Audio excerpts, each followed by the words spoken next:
ओम श्री हनुमते नमः। नमस्कार दोस्तों, आप सबों का मेरे YouTube चैनल जय श्री राम पर स्वागत है। आज मंगलवार को सुनिए हनुमान जी की कथा। एक नगर में एक वृद्धा रहती थी। उसका एक ही पुत्र था। उस वृद्धा महिला के हनुमान जी पर बहुत गहरी आस्था थी।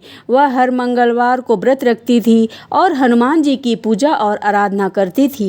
एक दिन हनुमान जी ने अपनी भक्तिनी महिला की परीक्षा लेने का विचार किया और हनुमान जी साधु का भेष धारण करके वृद्धा के घर गए और पुकारने लगे कि कोई है हनुमान भक्त जो हमारी इच्छा पूर्ण करे। तब आवाज़ उस वृद्धा के कान में पड़ी। पुकार सुनकर वृद्धा जल्दी से बाहर आई और साधु को प्रणाम कर बोली कि आज्ञा महाराज। हनुमान भेषधारी साधु बोले, मैं भूखा हूँ, भोजन करूँगा, तुम थोड़ी सी जमीन लीप दो। वृद्धा दुविधा में पड़ गई। अंततः हाथ जोड़कर बोली, महाराज, लीपने और मिट्टी खोदने के अतिरिक्त आप कोई दूसरी आज्ञा दे, मैं अवश्य पूर्ण करूंगी। साधु ने 3 बार प्रतिज्ञा कराने के बाद बोले, तुम अपने बेटे को बुलवाओ, मैं उसके पेट पर आग जलाकर उस पर भोजन बनाऊंगा। यह सुनकर वृद्धा घबरा गई, परंतु वह प्रतिज्ञाबद्ध थी। उसने अपने पुत्र को बुलाकर साधु को सौंप दिया। साधु भेषधारी हनुमान जी ने वृद्धा के हाथों से ही उसके पुत्र को पेट के बल लिटाया और उसके पीठ पर आग भी लगवा दी। फिर दुखी मन से वृद्धा घर से चली गई। उधर भोजन बनाकर साधु ने वृद्धा को बुलाकर कहा कि उसका भोजन बन गया है, तुम अपने पुत्र को पुकारो कि वह भी आकर भोग लगा ले। इस पर वृद्धा बोली, महाराज, उसका नाम लेकर मुझे और कष्ट ना दें। पर जब साधु महाराज नहीं माने तो वृद्धा ने अपने पुत्र को आवाज़ लगाई तो वह दौड़ता हुआ अपनी माँ के पास आ गया और अपने पुत्र को जीवित देखकर वृद्धा को बहुत ही आश्चर्य हुआ। वह साधु के चरणों में गिर पड़ी। तब हनुमान जी अपने वास्तविक रूप में प्रकट हुए और वृद्धा को भक्ति का आशीर्वाद दिया। तो प्रेम से बोलिए, शंकर भगवान की जय हो, बजरंग बली की जय हो। तो आइए सुनते हैं मंगलवार व्रत की पौराणिक कथा। एक समय नैमिषारण्य तीर्थ में 88,000 मुनि एकत्र होकर पुराणों के ज्ञाता श्री सूत जी से पूछने लगे।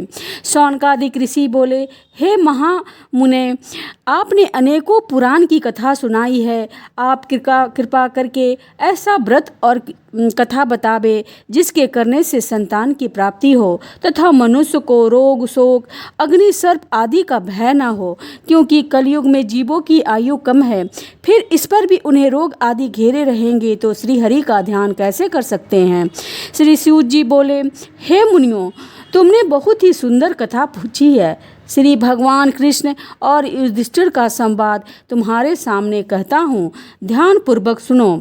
एक समय की बात है, पांडवों की सभा में श्री कृष्ण जी बैठे हुए थे। युधिष्ठिर ने भगवान श्री कृष्ण से प्रश्न किया, हे भगवान नंदन नंद गोविंद, आपने मेरे लिए अनेकों कथाएं सुनाई है। कृपा करके कोई ऐसा व्रत या कथा बतावे जिसके करने से मनुष्य को पुत्र की प्राप्ति हो। प्रभु, बिना पुत्र का जीवन व्यर्थ है और बिना पुत्र नरक्यामी होता है तथा पितृऋण से छुटकारा नहीं मिल सकता है और ना ही पुन्ना नामक नरक से उद्धार हो सकता है। अतः पुत्रदायक व्रत बतावे। श्री कृष्ण भगवान बोले, हे राजन, मैं एक प्राचीन इतिहास सुनाता हूँ, ध्यान देकर सुनो। कुंदनपुर नामक एक नगर था। उसमें नंदा नामक एक ब्राह्मण रहता था। भगवान की कृपा से सब कुछ था, फिर भी वह दुखी था। इसका एकमात्र कारण था कि ब्राह्मण की स्त्री सुनंदा के कोई संतान नहीं थी। ब्राह्मण की स्त्री सुनंदा पतिव्रता थी, पतिपूर्वक हनुमान जी की आराधना करती थी। मंगलवार के दिन व्रत के अंत में भोजन बनाकर हनुमान जी का भोग लगाने के बाद ही स्वयं भोजन करती थी। एक दिन मंगलवार के दिन ब्राह्मणी कार्य की अधिकता से हनुमान जी का भोग न लगा सकी तो ब्राह्मणी को बहुत दुख हुआ। उसने कुछ भी नहीं खाया पिया और अपने मन में प्रण करके सो गई कि अब तो अगले मंगलवार को ही महावीर जी का भोग लगाकर अन्न जल ग्रहण करूंगी। ब्राह्मणी रोज भोजन बनाती थी, परंतु स्वयं भोजन नहीं करती थी थी और मन ही मन से श्री हनुमान जी की आराधना करती रहती थी। इसी प्रकार 6 दिन व्यतीत हो गए। ब्राह्मणी सुनंदा अपने निश्चय के अनुसार भूखी प्यासी रही। मंगलवार को सुनंदा प्रातःकाल ही मूर्छित होकर गिर पड़ी। उसकी भक्ति के प्रभाव से हनुमान जी प्रसन्न हो गए और प्रकट होकर बोले, मैं तेरी भक्ति से प्रसन्न हूँ, तू वर मांग। सुनंदा बोली, प्रभु मेरे कोई संतान नहीं है, कृपा करके पुत्र व कन्या प्रदान करे, आपकी अति कृपा होगी। श्री महावीर जी बोले, तेरी इच्छा पूर्ण होगी, तेरी एक कन्या पैदा होगी और उसके अष्टांग रोज सोना दिया करेंगे। इस प्रकार से कहकर श्री महावीर जी अंतर्ध्यान हो गए। ब्राह्मणी बहुत ही प्रसन्न हुई। सभी समाचार अपने पति से कहा। ब्राह्मण देव कन्या का वरदान सुनकर कुछ दुखी हुए, परंतु सोने की बात सुनी तो बहुत ही प्रसन्न हुए। विचार किया, कन्या के साथ मेरी निर्धनता भी समाप्त हो जाएगी। श्री महावीर जी की कृपा से वह ब्राह्मणी गर्भवती हुई और 10वें महीने में जाकर उसे कन्या रूपी रत्न प्राप्त हुआ। वह बालिका अपने पिता के घर में जिस प्रकार शुक्ल पक्ष का चंद्रमा बढ़ता है, ठीक उसी प्रकार वह अपने पिता के घर में नित्य बढ़ने लगी। 10वें दिन ब्राह्मण ने उस बालिका का नामकरण संस्कार कराया। उसके कुल पुरोहित ने उस बालिका का नाम रत्नबाला रखा, क्योंकि वह कन्या सोना दिया करती थी। उस कन्या ने पूर्व जन्म में बड़े ही विधि विधान पूर्वक मंगल देव का व्रत किया था। रत्नावाला का अष्टांग बहुत सा सोना देता था। वह सोने से वह ब्राह्मण बहुत ही धनवान हो गया, जिससे उस नंदा ब्राह्मण को बहुत ही मंद तथा अभिमान हो गया। सुनंदा ने देखा कि उसकी पुत्री विवाह के योग हो गई है। वह अपने पति ब्राह्मण देवता को अत्यंत प्रसन्न देखकर बोली, मेरी पुत्री रत्नवाला विवाह के योग हो गई है, अतः आप कोई सुंदर तथा योग्य वर देखकर विवाह कर दे, क्योंकि शास्त्रों की आज्ञा है 8 वर्ष में गौरी, 9 वर्ष में रोहिणी, 10 वर्ष तक कन्या, इसके बाद रजसलवा संज्ञा हो जाती है। गौरी के दान से पाताल लोक की प्राप्ति होती है, रोहिणी के दान से वैकुंठ की प्राप्ति होती है, कन्या के दान से इस लोकों में सुखों की प्राप्ति होती है। अगर हे पतिदेव, रजसलवा का दान किया जाता है तो रौरव नरक की प्राप्ति होती है। ब्राह्मण बोला, अभी तो रत्नवाला 10 ही वर्ष की है और देखो मैंने तो 16-16 साल की कन्याओं का विवाह कराया है, अभी जल्दी ही क्या है। ब्राह्मणी बोली, आपको तो लोभ अधिक हो गया है। अगर 11वें वर्ष में विवाह नहीं हुआ तो उसके मासिक धर्म का रक्त पिता और भाता को पालन करना पड़ता है। शास्त्र में कहा भी है, माता पिता बड़ा भाई रजसलवा कन्या को देखते हैं तो वह अवश्य ही नरकयामी होते हैं। ब्राह्मण बोला, अच्छा कल मैं अवश्य ही लड़का देखने के लिए जाऊंगा और दूत को भेजूंगा। दूसरे दिन ब्राह्मण ने अपने दूत को बुलाया और आज्ञा दी कि जैसी मेरी सुंदर कन्या है वैसी ही सुंदर बल तराश लाओ। दूत ने अपने स्वामी की आज्ञा पाकर बम्बई नगर में एक सुंदर ब्राह्मण के बालक को देखा।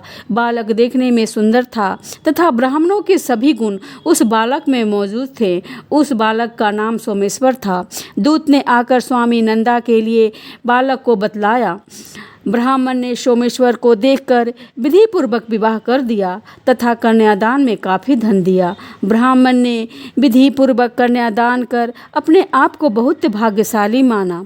नंदा को महालोभ हो गया। उसने विचार किया, अब कन्या तो चली जाएगी, मेरे लिए जो सोना इस कन्या से मिलता था वह अब नहीं मिलेगा। मेरे पास जो धन था इसकी शादी में खर्च हो गया और जो कुछ भी है वह कुछ समय में नष्ट हो जाएगा। इससे इस कन्या का विवाह करके मैंने बहुत बड़ी गलती की है।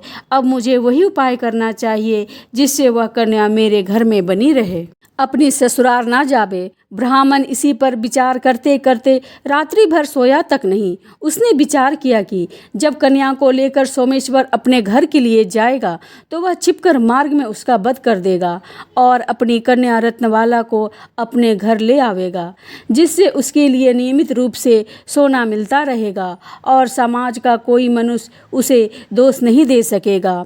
प्रातःकाल हुआ। नंदा और सुनंदा ने जमाई तथा लड़की को को खूब धन देकर विदा किया।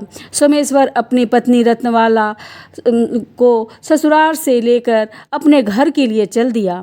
ब्राह्मण नंदा महालोभ से वशीभूत होकर मार्ग में छिपा हुआ था कि जमाई को मारकर रत्नवाला को फिर अपने घर ले आवे, जिससे उसे अष्टांग सोना मिलता रहे, वह कभी निर्धन न हो जावे।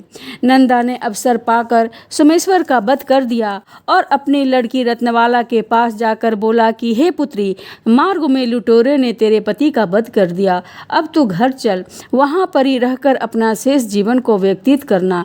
भगवान की इच्छा के आगे किसी का कोई बस नहीं चलता, उसे जो अच्छा लगता है वही करता है, और बेटी जो भाग में लिखा है वही होगा, इसमें किसी का कोई बस नहीं है। अपने पिता के द्वारा अपने पति की मृत्यु का समाचार सुनकर रत्नवाला बहुत दुखी हुई और अनेकों प्रकार से रुदन करने लगी और अपने पिता से बोली, हे पिताजी, इस संसार में जिस स्त्री का पति नहीं है उस स्त्री का जीना व्यर्थ है। मैं अपने पति के साथ ही अपने शरीर को जला दूंगी और सती होकर अपने इस जन्म को, अपने माता पिता के नाम को तथा सास ससुर के यश को सार्थक करूंगी। मैं अब लौटकर घर नहीं जाऊंगी। अपनी कन्या रत्नबाला के वाक्यों को सुनकर ब्राह्मण बहुत दुखी हुआ। विचार करने लगा, मैंने व्यर्थ ही उसका वध कर दिया, क्योंकि रत्नबाला उसके पीछे अपने प्राण तक देने को तैयार है। मेरे लिए ये धन अब प्राप्त होगा ही नहीं, मेरा तो दोनों तरफ से मरण हो गया। और यह सोचकर वह बहुत ही रोने लगा। सोमेश्वर की चिता बनाई गई। सोमेश्वर की स्त्री रत्नबाला सती होने की इच्छा से अपने पति के सिर को अपने गोद में रखकर चिता पर बैठ गई। जैसी ही अग्नि लगाई वैसे ही मंगलदेव प्रसन्न हो गए और बोले, हे रत्नबाला, मैं तेरी पति भक्ति से प्रसन्न हूँ, तू वर मांग। रत्नबाला ने अपने पति का जीवन दान मांगा।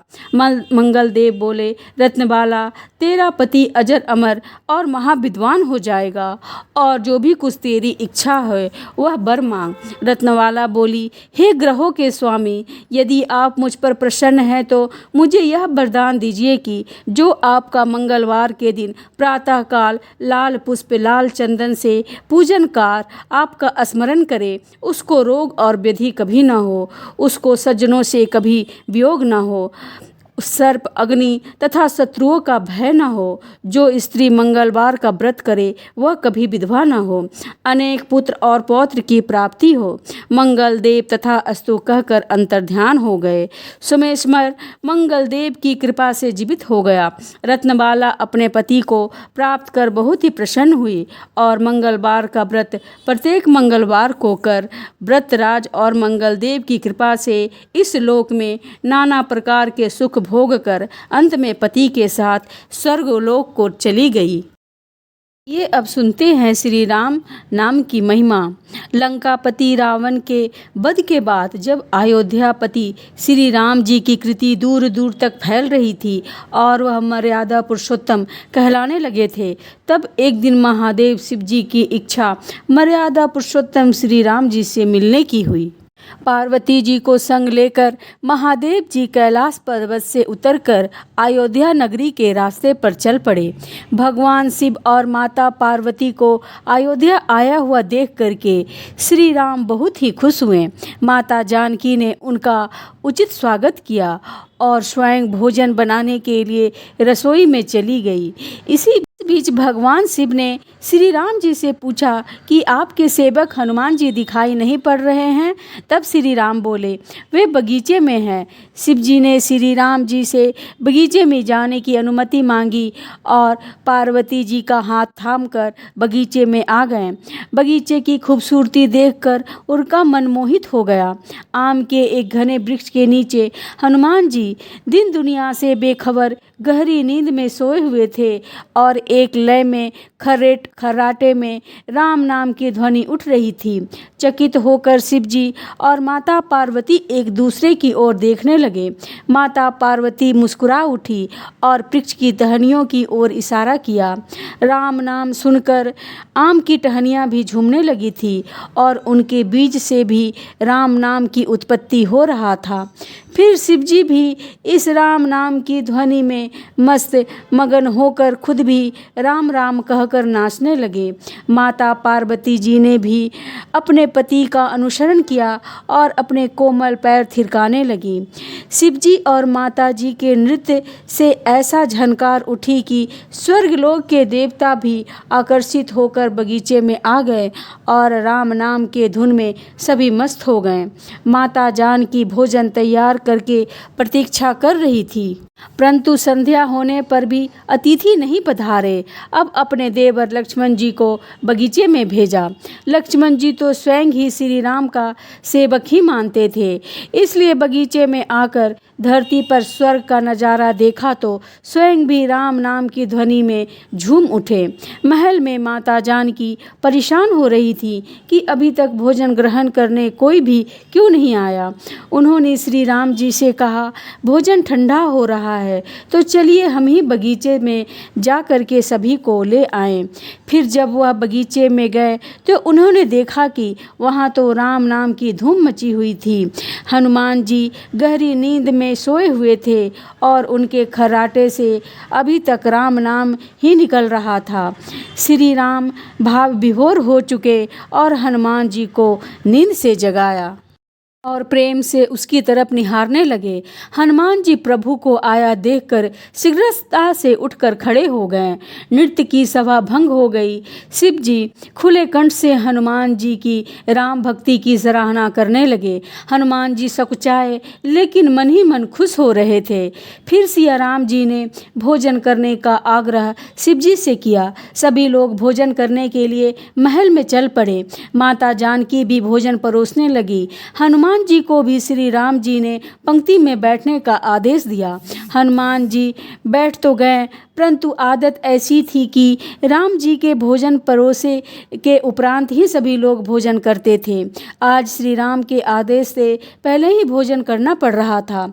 अब माता जानकी हनुमान जी को भोजन परोसे जा रही थी, किंतु हनुमान जी का तो पेट ही नहीं भर रहा था।